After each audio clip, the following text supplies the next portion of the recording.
हरियाणा के स्पीकर हरविंद्र कल्याण press conference कर रहे हैं। क्या कुछ जानकारी साझा कर रहे हैं, आइए सीधे आपको ले चलते हैं। 72 और आखिरी दिन 70 विधायकों ने इस सत्र में भाग लिया है। ये सत्र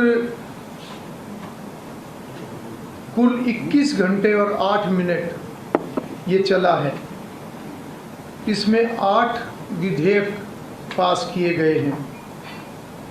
एक महत्वपूर्ण जो एक किसी भी सेशन में जहां माननीय सदस्यगणों को अपनी बात रखने का अवसर मिलता है, और हमारा भी ये प्रयास रहता है कि सभी माननीय सदस्य अपना विषय रख सकें, चाहे वो प्रदेश से संबंधित हो या उनकी विधानसभा क्षेत्र से संबंधित हो।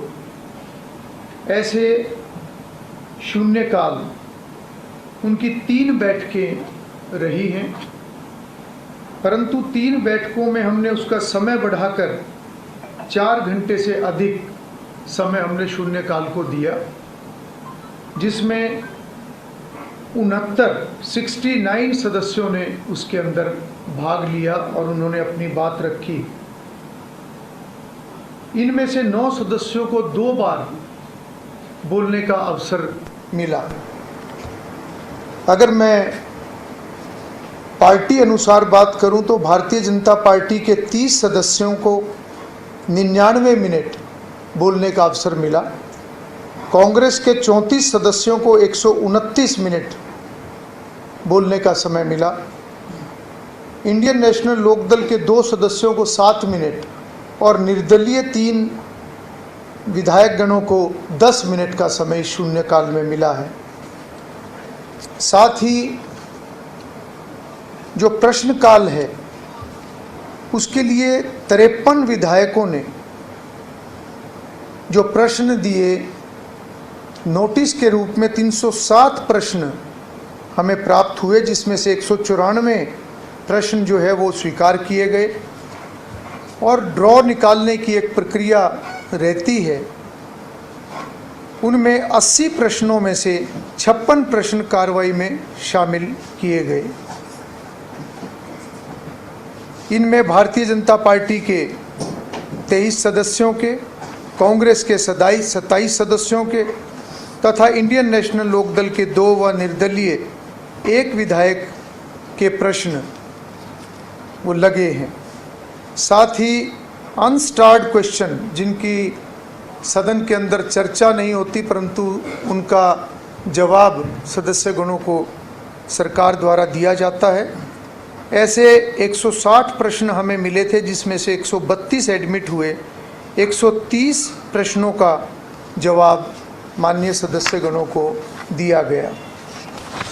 इसी प्रकार से ध्यान आकर्षण सूचनाएं, जो एक बहुत महत्वपूर्ण डिवाइस हमारे विधायिका के अंदर होता है, जिसको कॉलिंग अटेंशन भी हम कहते हैं, ऐसे 40 ध्यान आकर्षण सूचनाएं हमें प्राप्त हुई, जिनमें से 5 विषयों पर 11 ध्यान आकर्षण सूचनाओं को हमने स्वीकार किया, जिनके ऊपर सदन के अंदर चर्चा करवाई गई। बहुत महत्वपूर्ण विषयों पर चर्चा हुई है, जैसे विभिन्न जिलों में जल भराव को लेकर ये एक विषय आया था। सीईटी परीक्षा की कार्यप्रणाली, उसके ऊपर सदन में चर्चा हुई है। धान की फसल में वायरस की समस्या, साथ ही कलेक्टर रेट में वृद्धि तथा खिलाड़ियों की समस्याओं को लेकर, ऐसे सभी विषयों पर सदन के अंदर चर्चा हुई और बहुत अच्छे सुझाव इन चर्चाओं के अंदर सरकार को मिले हैं और सरकार के द्वारा भी जवाब दिया गया। साथ ही साथ एक एडजर्नमेंट मोशन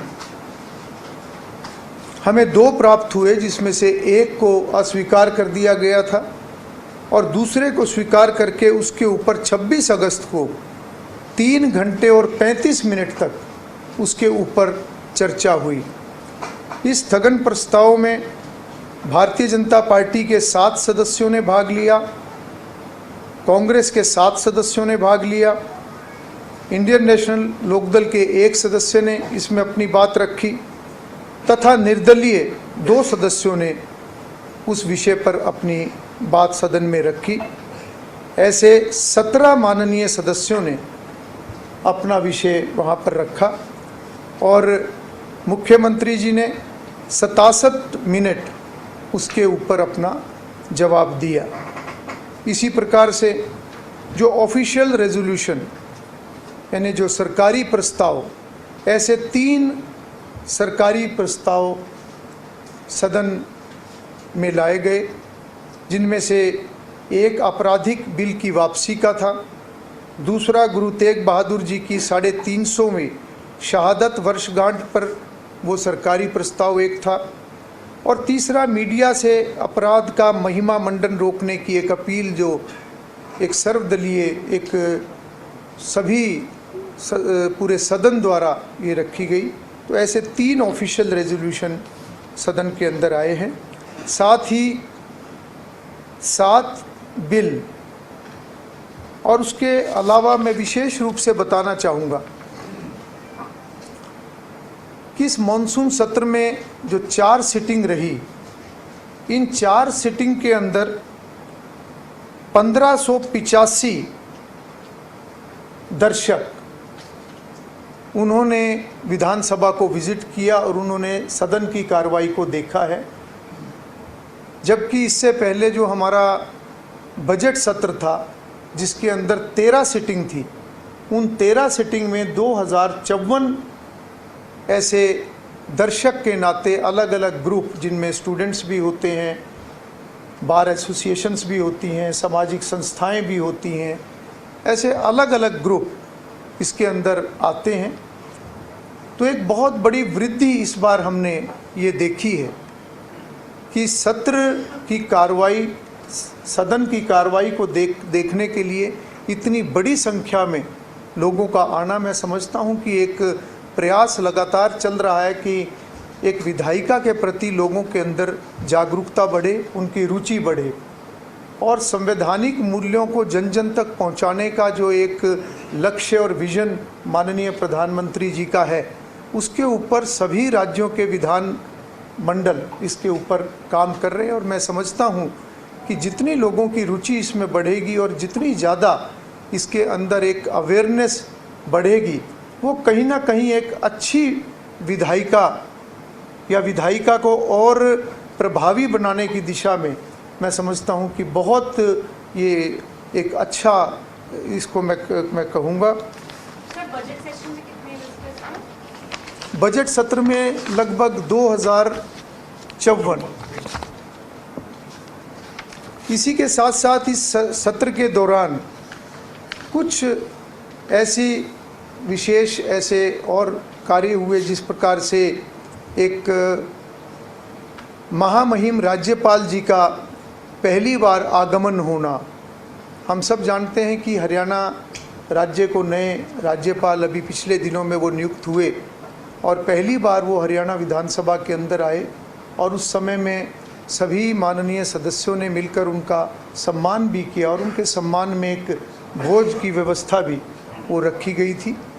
साथ ही संसदीय प्रणाली में सकारात्मक सुधार का कदम उठाते हुए सदन में सीधे प्रसारण की गाइडलाइन इस बार जारी की गई है। और इसमें मैं आप सभी को ये बताना चाहूँगा कि शुरुआत में सदन की कार्रवाई का सीमित भाग ही लाइव टेलीकास्ट के साथ जोड़ा गया है।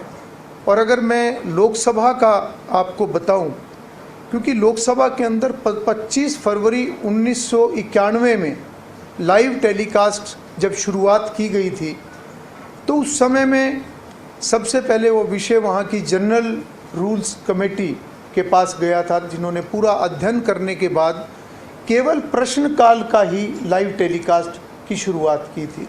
और समय के साथ साथ जैसे जैसे वहाँ की व्यवस्थाएं बनती रही, वैसे वैसे लाइव टेलीकास्ट जो है उसका दायरा भी बढ़ाया गया।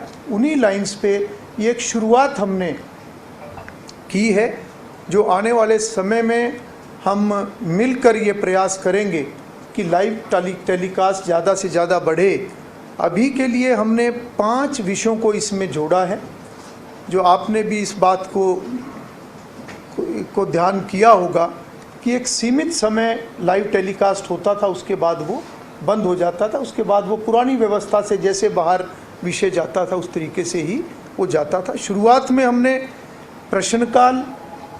प्रश्नकाल के साथ महामहिम राज्यपाल का अभिभाषण, साथ में बजट स्पीच जो फाइनेंस मिनिस्टर की होती है, उसके साथ साथ मुख्यमंत्री जी का जो एक जवाब होता है, चाहे वो बजट के ऊपर है या वो गवर्नर एड्रेस के ऊपर है, उसको इसमें लिया गया है।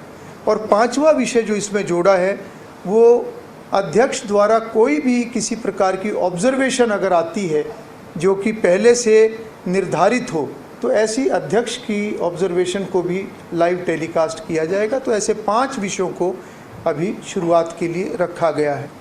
साथ ही इस सत्र में पहली बार समापन के अवसर पर राज्य गीत जो है वो सदन में चलाया गया, और मैं समझता हूँ कि एक बहुत अच्छी एक शुरुआत हुई है, जो कि बहुत पुरानी एक डिमांड राज्य भर से आया करती थी, जिसके ऊपर काफ़ी समय से एक प्रक्रिया चली हुई थी, और बजट से सत्र के अंदर इसको सदन ने पास भी किया था, तो उसको पहली बार इस बार चलाया गया है।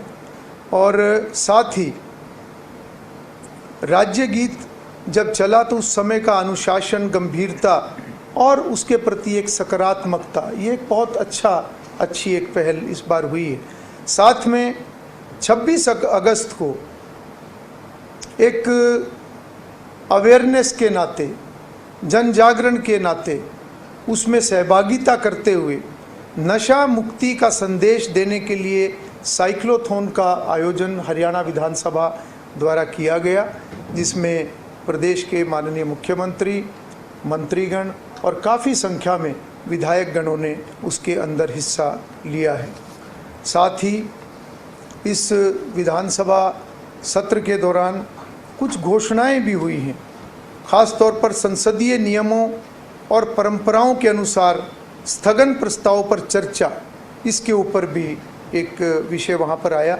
साथ ही श्री विट्ठल भाई पटेल, जो कि पहले स्पीकर हमारे देश के रहे हैं, और आज़ादी से पहले जब ब्रिटिश राज यहाँ पर हुआ करता था, उस समय में वो स्पीकर इलेक्ट हुए थे, और उन्होंने जिस प्रकार से एक संसदीय सुधारों को लेकर उन्होंने बहुत सारी पहल उस समय में की थी, जिनका अनुसरण आज भी पार्लियामेंट और अनेकों सभी विधानमंडल उनको फॉलो करते हैं।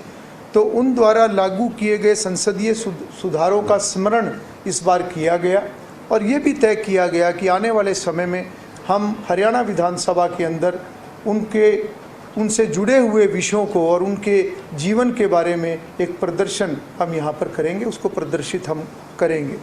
साथ ही सभी विधायक गणों से जनता की अपेक्षाओं पर खरा उतरने के लिए अपील, वो भी एक घोषणा के माध्यम से जो ऑब्जर्वेशन अध्यक्ष द्वारा की जाती हैं समय समय पर, ऐसा किया गया। और साथ ही टीबी मुक्त भारत अभियान में सभी विधायकगण सहयोग करें, ताकि ये विषय ज़्यादा से ज़्यादा जनता तक पहुँचे और टीबी मुक्त अभियान ये सफल हो, ये भी एक विषय वहाँ पर अपील के नाते आया है।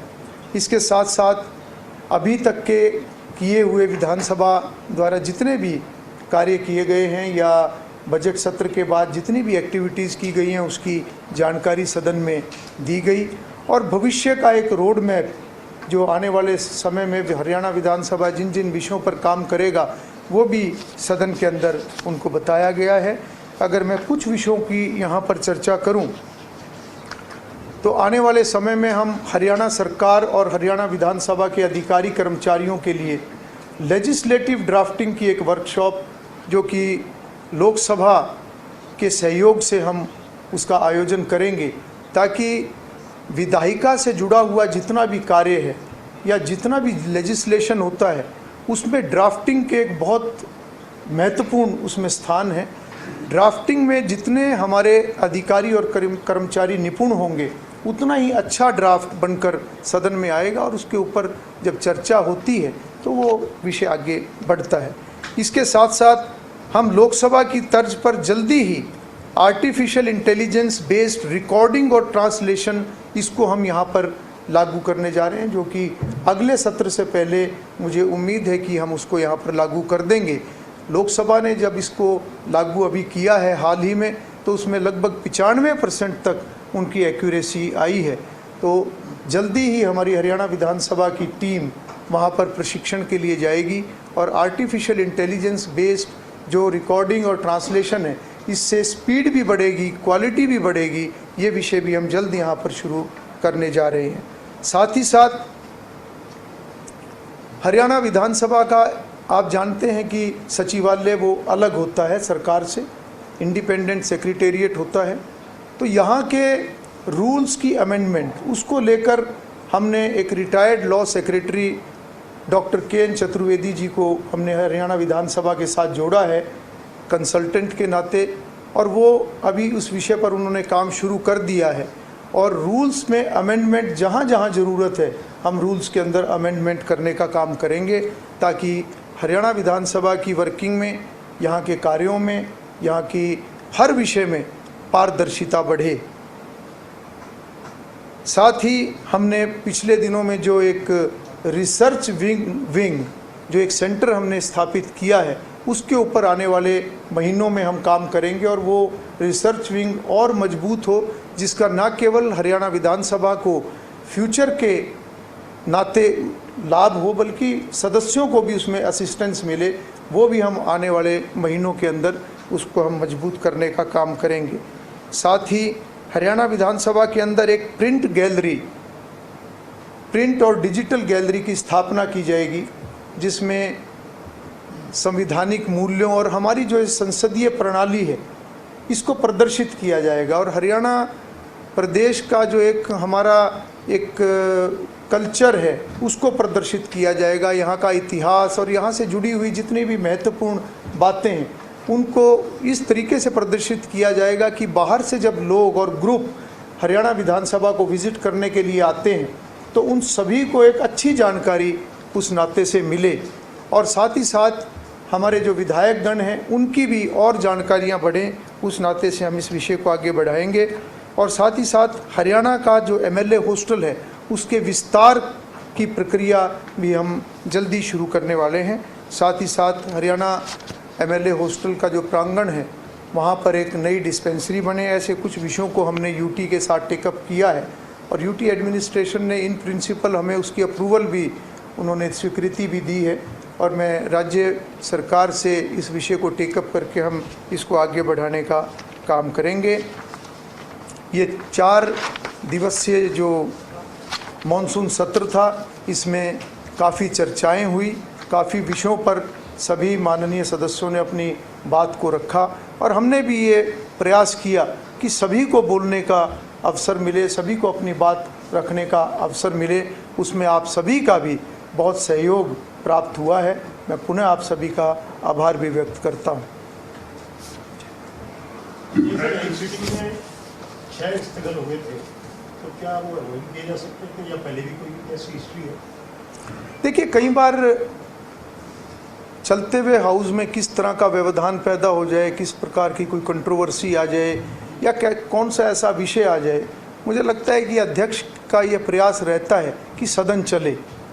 और सदन चलाने के लिए कई बार एक सहमति बनाने पर जब कोई बात आती है तो वो निर्णय लिया भी जाता है। और उस प्रक्रिया में अगर समय लगता है तो एक लक्ष्य तो यही रहता है कि सदन का जो एक डेडलॉक जो पैदा हुआ है वो ख़त्म हो और सेशन की कार्रवाई चले, सत्र सुचारू रूप से चले। क्योंकि हमारा जो असली जो लक्ष्य है वो विधानसभा के अंदर एक सार्थक चर्चा हो, अच्छी चर्चा हो, विधानसभा एक नियम प्रक्रियाओं से बंधा हुआ जो एक ये सारा विषय है उस तरीके से ये आगे बढ़े। तो उसमें कई बार कोई निर्णय लेने पड़ते हैं। जी एक सवाल है मेरा कि पूरी विधानसभा डिजिटल हो गई है, ठीक है, हमने पास बना के देता है, ऐसा भी यहाँ पे तो वो डिजिटली आ रहे हैं, उसको संभाले रखते फ्रिज में रख के लाए, गाड़ी में धोए, वो भी रिस्क हो गए। दूसरा इस तरफ आगे बाहर पार्किंग के लिए बड़ी दिक्कत होती है। आपने पहले उन्होंने अभी जो हाल ही में मानसून सत्र संपन्न हुआ है उसके बारे में जानकारी देते हुए नजर आए कि कितने प्रश्न पूछे गए और कितना समय दिया गया सत्ता पक्ष विपक्ष को। इस तरह की बातें उन्होंने यहाँ पर कही और कई बड़ी जानकारी भी साझा की है। भविष्य में और क्या कुछ हो सकता है उस पर भी विचार विमर्श करके जानकारी दी गई।